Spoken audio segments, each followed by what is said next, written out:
आंध्र प्रदेशर सम्मानीय मुख्यमंत्री श्रीजुक्त चंद्रबाबू नायडू दृढ़ोक्ति प्रकाश करिसंती जे 2026 अक्टोबर सुधा आंध्र प्रदेशर चाषी माने कृषक माने पोलाभरमर सुफल पाइबे। यार अर्थ होउछि जे निश्चित भाव में ए प्रकल्प को बहुत शीघ्र शेष करा जिवो।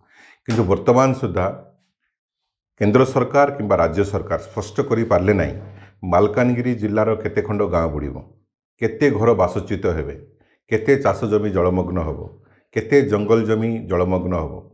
एवं सबुठारु बड़ कथा है जे सुप्रीमकोर्ट मान्यवर सुप्रीमकोर्ट जो निर्देश देइथिले सजेशन देइथिले जे छत्तीसगढ़ और ओडिशार कौन सी क्षति होगा दिज्व ना पोलाभरम प्रकल्प जो एवं उभय पक्षरे उभय पाखरे नदीर उभय पार्श्व एलिवेटेड एम्बार्कमेंट बा आड़ीबंध तैयारी हो माटीर एवं उभय राज्य को सुरक्षा दिज्व। किंतु वर्तमान सुधा स्पष्ट हो पारला नहीं से आड़ीबंध आरंभ केबे हो, केते टंका तार अनुदान दि जाइए एवं तत्संगे संगे राज्य सरकार तथ्य दौनाहांती एवं केंद्र सरकार तथ्य को लुझाउछंती। आमे दिल्ली गस्त समय कौन सी डिपार्टमेंट आदिवासी मंत्रालय, CWC सेंट्रल वाटर कमिशन, परिवेश मंत्रालय, जलशक्ति मंत्रालय कहीं मध्य स्पष्ट चित्र देले ना आम डेलीगेशन को एवं समस्त तथ्य लुचेले।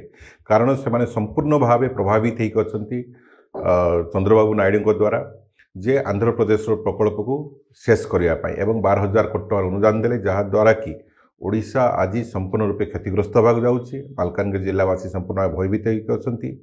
एणुक विजु जनता दल या दृढ़ पदक्षेप नेबाक जाऊँगी एवं गोटे निर्णायक लड़े जनवरी मसरू आम प्रस्तुति कार्य आरंभ करूँ।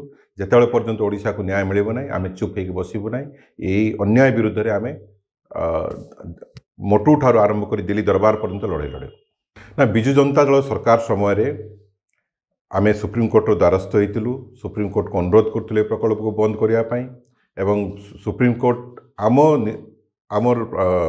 आमर अभियोग अनुसार उभय पक्षरे माटीर आड़ीबंध तैयारी करने निर्देश देइचंती एवं तत्संगे संगे परिवेश मंत्रालय ग्रीन ट्रिब्यूनल या बंद करने निर्देश देइथिले।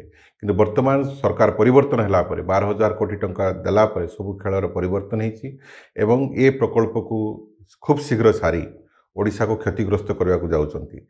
या बर्दाश्त करा जिवो नाही, निर्णायक लड़ाई लड़ा जीवो एवं ओडिशा प्रति जो वैमात्रिक मनोभाव केंद्र सरकार एवं राज्य सरकार जो चुप होकर बसचंती यार प्रतिवाद रे विजु जनता दल राजरास्ता गले ना। राज्य सरकार प्रोएक्टिव रोल नवा उचित। प्रथम काम ओडिशावासी को मालकानगिरी जिलावासी को जनइबा उचित जे केते क्षति हे, केते क्षतिग्रस्त हे, कौन क्षतिग्रस्त हे, कौन कंपनसेसन मिल, आड़ीबंध केबे तैयारी हे, एथिपाई से गोटे टास्क फोर्स तैयारी करिकी लोकों पाई लड़े करवा उचित केंद्र सरकार सहित। तत्संगे संगे आमर जो आड़ीबंध कथा मुझे कहली आड़ीबंध उपर संपूर्ण भाव गुरुत्व देवा उचित। जेहेतु कि भारतीय जनता पार्टी ओडिशा सरकार संपूर्ण चुप होकर बसी ये समस्त को अति विब्रत करिछि, दुखित करिछि। एणुकरी यार प्रतिवाद रे विजु जनता दल आगामी दिन में राजरास्तार ओह्लैवाक जाउछि।